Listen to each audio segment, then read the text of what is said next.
66페이지에 보면 납세무 확장이 나오는 납세무 확장. 자, 납세무 확장. 여기서 딱 저 두 가지만 보면 돼. 67쪽에 보시면 납세무 이제 승계가 나오는데, 그래서 우리가 이제 납세자들 중에서 그런 경우가 있어. 내 세금이 내 애들한테 승계가 됩니까? 라고 물어보는 사람이 있어. 승계됩니다, 무조건. 무조건 승계돼. 그럼 어떻게 승계됩니까? 절차가 없어. 그냥 아버지가 죽으면 아들한테 가는 거고, 그 다음에 엄마가 죽으면 아들한테 그냥 가는 거예요. 다만, 이번에 보시면 상속인이나 납세무 승계가 나와요. 예, 이건 무조건적으로 이제 승계되는 건 아니고, 여기서 보면 뭐냐면 자산총액에서 부채총액, 여기 한도로 해서 상속세가 승계가 된다. 자, 근데 지난번에 대법원 판례가 하나 나온 게 있는데, 뭐가 나온 게 있냐면, 자, 할아버지가 있고 아버지가 있고 아들이 있어요. 할아버지가 죽어서 아버지한테 상속이 된 거야. 그러니까 아버지가 상속 포기를 했어. 그리고 나서 과세관청에서 결정하기 전에 아버지가 또 죽어버린 거야. 자, 이래서 할아버지 세금이 손자한테 넘어가느냐? 넘어간다. 왜? 승계규정이기 때문에. 그래서 단기 상속인 경우 그런 일이 벌어질 수가 있어요. 그래서 세무서에서 결정하기 전까지 우리 제척기간 나왔죠. 우리 지난번에 상속세 10년 15년 그 제척기간 내에 세무서에서 결정을 해야 된다고. 그러면 아버지에 대해서 더 이상 세금을 내지 않겠다라고 결정하기 전에 아버지가 돌아가셨어. 그래서 그 할아버지 세금이 손자한테 다시 넘어갔을 때 과연 납세금은 승계되냐 승계되지 않냐? 승계된다고 대부분 판결이 났어요. 그래서 굉장히 중요한 거니까 납세금은 그냥 승계된다 자동으로. 무슨 절차가 있냐? 없어요. 아버지가 죽으면 아들한테 그냥 넘어가는 걸 보면 되고. 자, 법인. 우리는 이제 이거는 말 볼 일이 별로 없다고. 근데 법인이 합병하는 경우에는 피합병 법인의 납세금은 그대로 승계된다. 이렇게만 보면 되고요. 자, 그 다음에 69쪽에 보면 연대납세금 나와요. 연대납세금. 자, 연대납세금은 별건 아니고 납세물자가 여러 명 있었을 때 한 사람에 대해서 행한 처분. 그러니까 이렇게 되겠죠. 납세물자가 여럿이야. A, B, C. 그러면 있었을 때, 자, 1억이 체납이 됐다면 세무서는 각각 고지한다고, 고지를. 어느 한 사람 같은 거 하는 게. 그래서 이 셋 중에서 어느 한 사람만 세금만 내면 다른 사람이 세금을 안 내게 되는 구조. 그러니까 연대문 납세는 딱 한 가지만 생각하면 돼요. 세금이 이렇게 부과가 됐었을 때 세 사람한테 각각 통지를 해야 된다. 연대 납세. 근데 이거는 원칙적인 얘기예요. 원칙적인 얘기. 이게 대표적인 건 뭐냐면 상속이에요. 상속. 옛날에는 상속세가 이렇게 나오잖아요. 그럼 세 명이라면 결국 3분의 1씩이잖아. 지금은 A, B, C한테 각각 3분의 1씩 고지를 해버린다고. 지금은. 옛날에는 A한테 그냥 다 고지를 해버렸다고 다. 그리고서 이게 만약 이 사람이 대표 상속이라고 가정한다면 그러면 A, B, C 세 명한테 다 고지를 해버려요. 그리고 만약에 B, C가 안 되면 A한테 세금을 다 내라 라고 얘기를 했는데 최근에는 그렇게 하지 않고 각각의 내야 될 부분에 대해서만 세금을 고지해요. 근데 문제는 뭐냐? 이 B하고 C가 안 냈을 때는 어떡할 거냐? 안 냈을 때는. 이때는 대표 상속인한테 납세 의무를 이행하라고 통지를 합니다. 그리고 얼마 전에 우리 맨날 오는 그 사장님이라고 있어요. 그분이 대표 상속인으로 신고를 했어. 그러다 보니까 이 사람한테 뭐냐? 너 세금 안 냈으니까 너를 고액 체납자 명단에 올리겠다. 통지가 왔어요. 근데 실질적으로 이 사람 목은 그렇게 크지가 않아. 다른 사람 거 포함해가지고. 그래서 만약에 세금은 원칙적으로는 연대납세금이라는 총액에 대해서 각각 고지하고 한 사람이 내면 다른 사람도 세금이 없어지고 그럼 낸 사람이 안 낸 사람은 구상권 행사하라 이거예요. 근데 그건 현실적으로 좀 불가능해서 지금은 이 금액에 대해서 각각 세금을 내야 될 부분만큼 각각 고지를 해줘요. 세무서에서. 자, 여기까지는 맞아. 근데 문제는 뭐냐? 이 사람들이 세금을 안 냈을 때 어떨 거냐? 안 냈을 때. 그때는 이 사람들 체납을 뜨는 게 아니라 이 사람 체납을 뜬다는 얘기예요. 그럼 고지하는 형태는 B, C 명의로 가는 게 아니라 A 명의로 가야 돼. 금액만 짝에서 보내는 거예요. 짝에서. 명의는 A가 되는 거예요. 그래서 그런 거다. 그래서 연대납세는 또 그렇게 요새는 그러고 있다. 그래서 상속이 이루어졌을 때 이런 식으로 처리한다. 근데 이게 있어요. 공동사업자.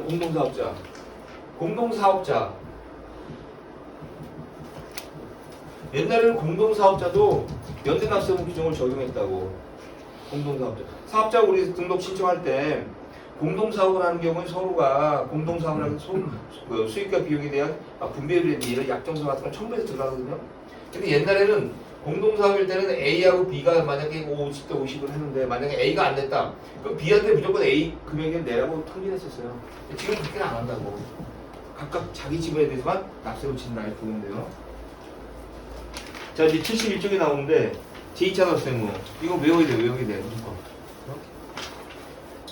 무조건 외워야 돼. 자 여기서 나오는 이제 법리가 뭐가 나오냐면 첫 번째 뭐냐면 부종성이라는 거하고 하나는 보충성이라는 게 나와요. 부종성, 보충성.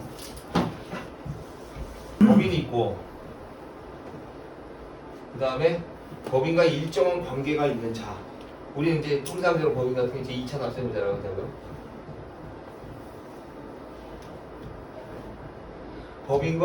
법인과 특수한 관계 있는 사람을 2차적으로 납세무를 부여하니까 제2차 납세무자라고 하는데 이걸 주된 납세무자라고 해요. 주된 납세무자.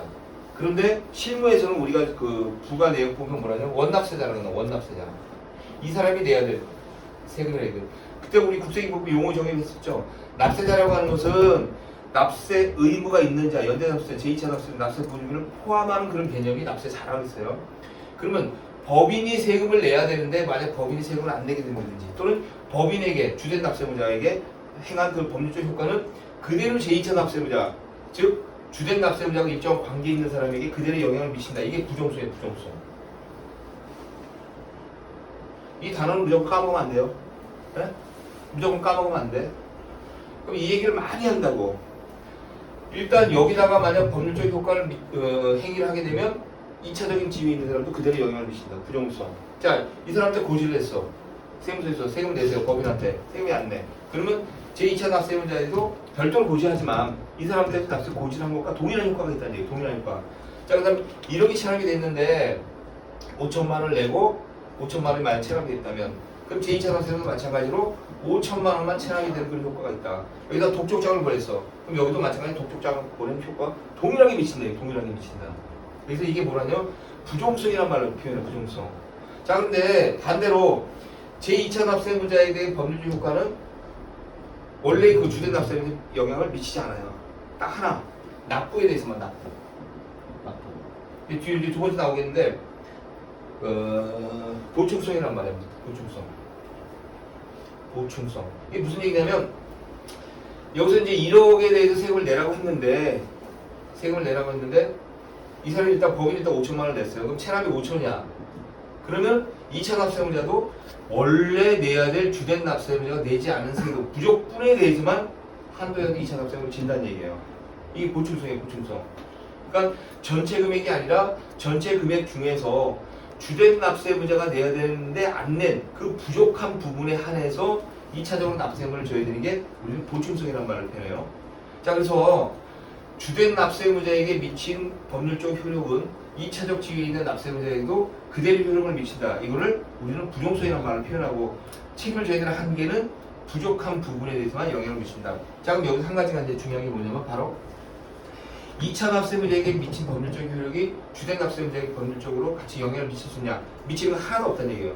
그래서 우리가 법인세 우리 체납 내역을 쭉 떼보면은 체납 내역에 법인세라고 하는 부분이 있어. 법인세, 개인인데.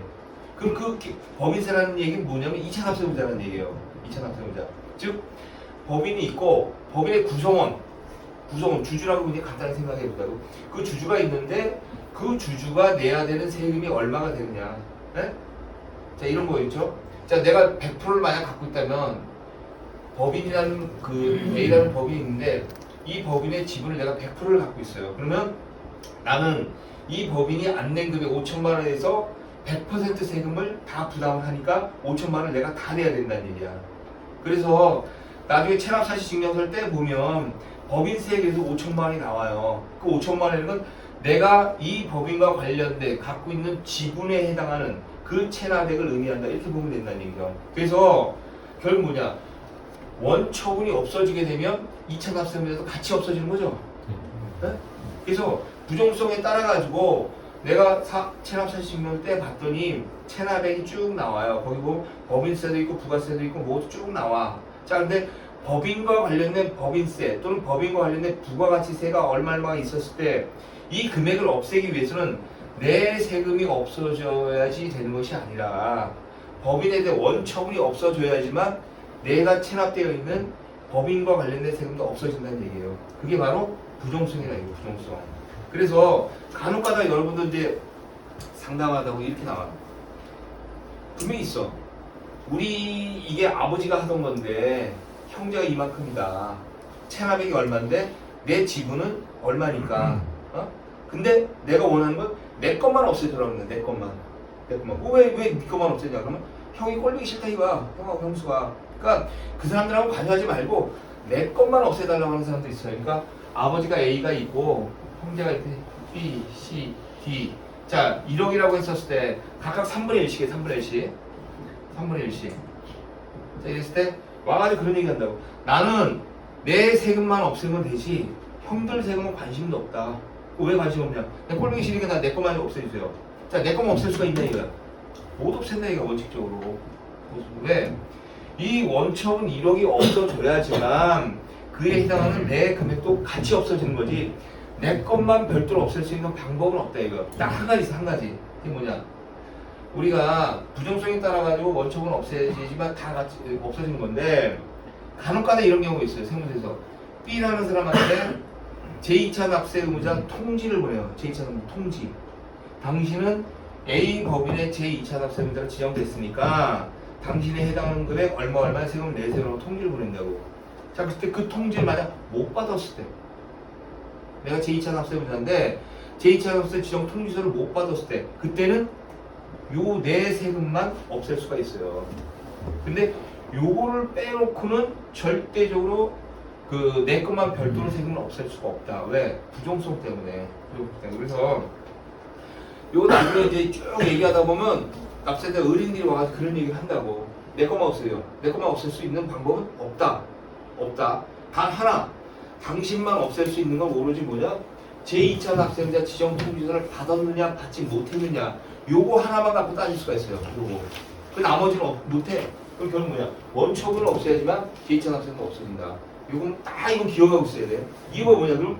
네, 부정성이에요. 부정성. 그래서 나중에 뭐 판례를 쭉 따져보면 부정성이라는 말이 굉장히 많이 나와. 그 얘기는 바로 이런 얘기예요.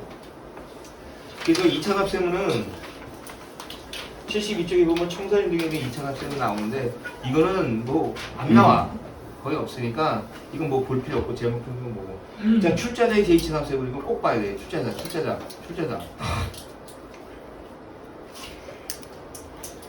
자 여기서는 출자자를 봐야 될 게 뭐냐면 자 보시면요 출자자의 제2차 납세문 해가지고 법인 보면 유가증권 뭐 코스닥시에 상장된 법인이 지낸다. 뭐냐 비상장법인 네? 상장법인은 적용이 안 돼요. 비상장법인 그러니까 비상장법 우리 맨날 설립하는 일반적인 법인 얘기하는 거 그렇죠?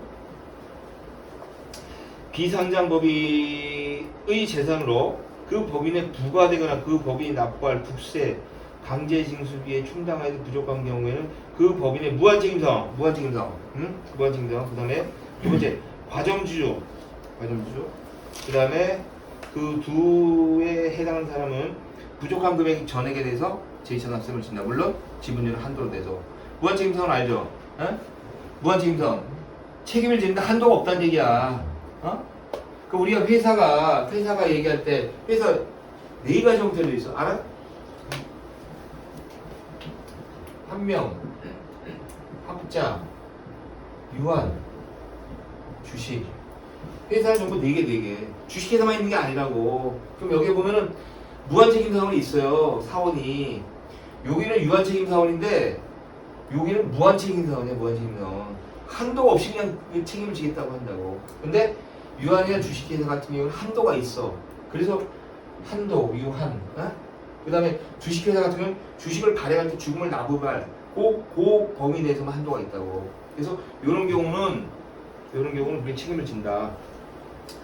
자, 그 다음에 여기서 보시면 2차 납세 의무자 73쪽에 나와요. 73쪽에 보면 이거 굉장히 중요해. 납세의무 성립일 현재. 납세의무 성립일 현재의 무한책임상은 과점주주야. 납세의무 성립일 현재. 이게 왜 중요하냐면 자 이렇게 보자고. 2018년 1월 1일부터 2018년 12월 30일.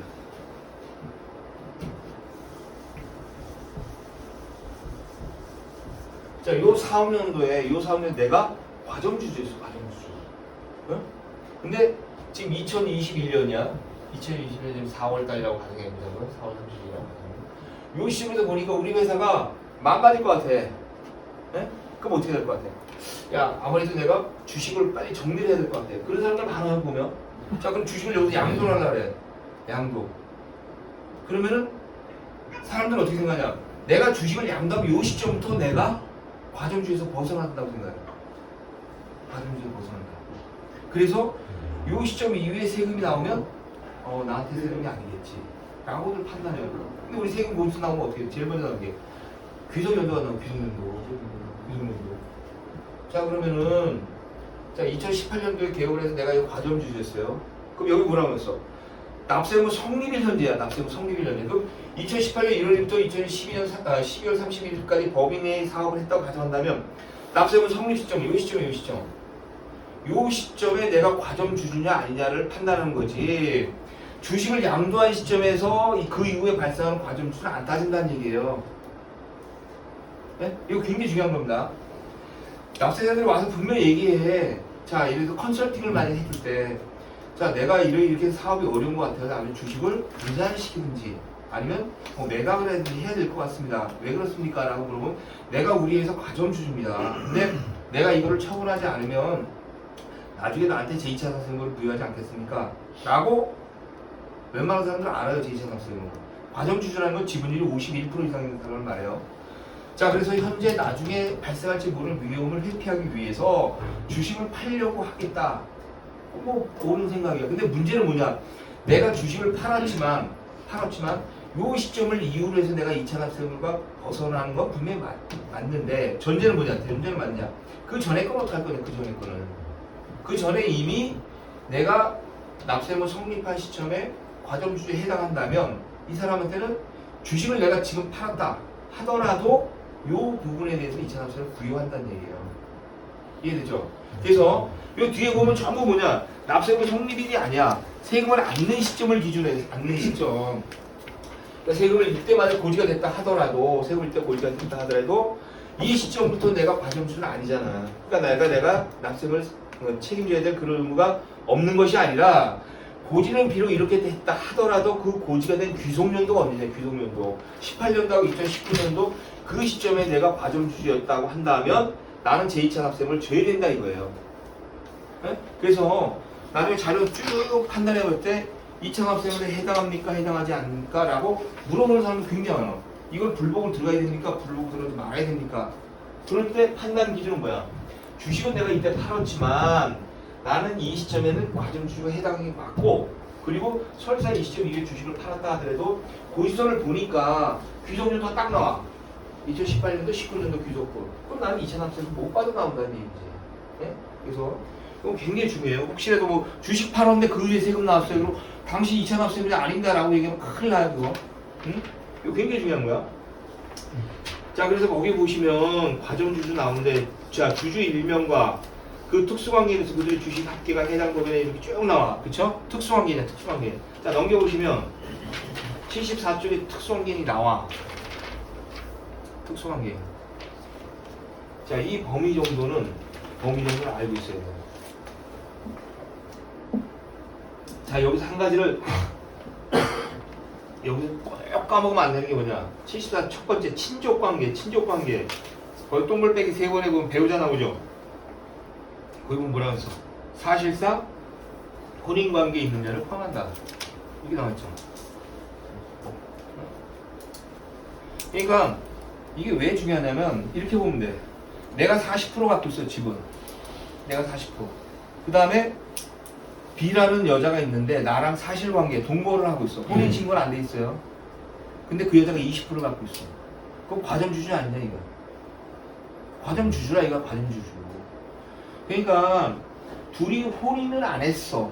혼인을 안 했는데 주민등록을 이렇게 딱 그 등본을 떼보니까 이 여자하고 나하고 같이 같은 주소에 돼 있어. 같은 주소에. 또는 이 여자하고 나하고 지금 같은 주소에 되어 있지 않지만 나중에 보니까 같이 살고 있는 게 확인이 되는 경우도 있어요. 이번에 우리 조사를 하는데 그게 하나 나왔어. 뭐가 나왔냐면 A하고 B하고 둘이 살아. A하고 B하고 결혼식도 올려서 지금 같이 살고 있는데 문제는 뭐냐? 혼인신고는 안 돼 있어요. 그 주소도 다르게 돼 있어. 주소도 달라. A 주소하고 B 주소하고 달라. 또 어떻게 걸렸냐? A가 사는 아파트에 차량을 둘이 같이 살고 있으면 차량을 등록을 해야 되는데 A하고 B가 각각 차가 있어요. 두 대야. 같은 관리사무소에서 A, B를 같이 차를 우리는 호수에 두 대가 있습니다 하고 신고를 한 거야. 신고를. 그리고 거기다 뭐라고 했냐? 부부라고 딱 써놓은 거야. 그럼 누가 보다 뭘 묻고 왔냐? 뭘 묻고 왔냐? 근데 세무서애들이 와서 이걸 찾았더라고. 찾다 보니까 뭐야? 사실관계 아니야 그래. 실질적으로 주소는 따로 놓고 혼인신고는 안 돼 있으니까 외관상으로 볼 때는 각각의 별개인 사람으로 보이는데 알고 봤더니 한 아파트에서 살고 있더라. 그럼 어떻게 알았냐? 무슨 카드야? 주민카드인가? 뭐 이렇게 카드상에 차량을 두 대를 우리는 쓰고 있고 그 다음에 차량 번호는 이렇게 되고 관계는 부부입니다 이렇게 써놨다고. 그걸 증거를 딱 제출한 거야. 그랬을 때 뭐야? 여기 사실상의 혼인관계에 있는 자에 해당한다 이거. 그랬을 때는 제2차납세에 해당한다는 얘기예요. 그래서 A가 40, B가 만약에 20%였을 때 60%니까 51% 넘어가잖아. 그러면 일단 법인의 체납액에 대해서 60%만큼은 각각 40대 20의 비율로 2차납세를 줘야 된다. 이게 굉장히 많이 나와 이게. 이거 까먹으면 안 돼. 사실혼 관계에 있는 경우에도 제2차납세에 해당한다. 자 이거 까먹으면 안 됩니다. 예. 납부액 한 대는 그렇게 되고. 자 그 다음에 3번에 보시면은 77쪽이야. 법인의 제2차납세, 법인의 납부세. 자, 이건 반대야, 반대. A가 법인이고, B가 주주야. 자, 근데 주주가 체납자야, 주주가. 주주가 체납자인데, 보니까 세무서에서는 다른 게 하나도 없어. 이 사람 재산 줘야 된다. 그러니까 뭐야? A 법인한테, 야, 차라리 너네가 있지. 이 B 개인 주주의 체납액을 세금을 내줘라 이거야. 세금을 내줘라. 그래서 있다 보면은 굉장히 이런 게 많이 나. 굉장히 대부분들은 법인이 체납을 했기 때문에 법인의 체납액에 대해서 주주들한테 야 니들이 이차납세금을 줘 라는 게 거의 95%인데 간혹 가다가 거꾸로 돼가지고 A라는 법인의 과점주주야. 과점주주. 자 근데 문제는 뭐냐? 이 사람이 개인적으로 체납을 했어. 법인은 이상이 없어요. 법인은 그런 경우 있겠죠. 뭐가 있겠어? 뭐 양도세라든지, 뭐 상속세라든지 이런 사업과 관련이 없잖아. 자 그래서 B라는 사람이 체납이 됐어. 자 이랬을 때 거꾸로 법인이 야 B라는 그 개인 주주의 체납을 대신 변제해줘라. 이게 뭐냐? 법인에 있잖았어요. 법인에 있잖았어. 자 근데 문제는 뭐냐면 주식을 압류를 하겠죠. 세무서에서. B가 A 법인의 과점주니까 주식을 압류했을 거라고. 근데 문제는 뭐야? 압류해봤자 비상장 주식은 팔 수 있는 방법이 없어요. 안 팔려. 우리가 상장 주식이라고 하면 시장에서 거래가 되니까 갖다가 그냥 매각하면 종가는 그냥 매각이 된다고. 이건 뭐 나중에 얘기할 건데. 그 다음에 출자증권도 공매하면 다 매각이 돼. 근데 일반적인 비상장 법인의 주식은 매각을 하고 싶어도 매각할 수 있는 방법이 없어. 그러다 보니까 어떤 문제가 나오냐? 그냥 압류한 날로 계속 20년, 30년 흘러오는 게 굉장히 많더라고요. 그때는 어떻게 하냐? 이 규정을 들어가지고 우리가 이제 2차 납세금을 준 거 부당하다라고 얘기를 해야 돼. 압류를 풀어달라고 해.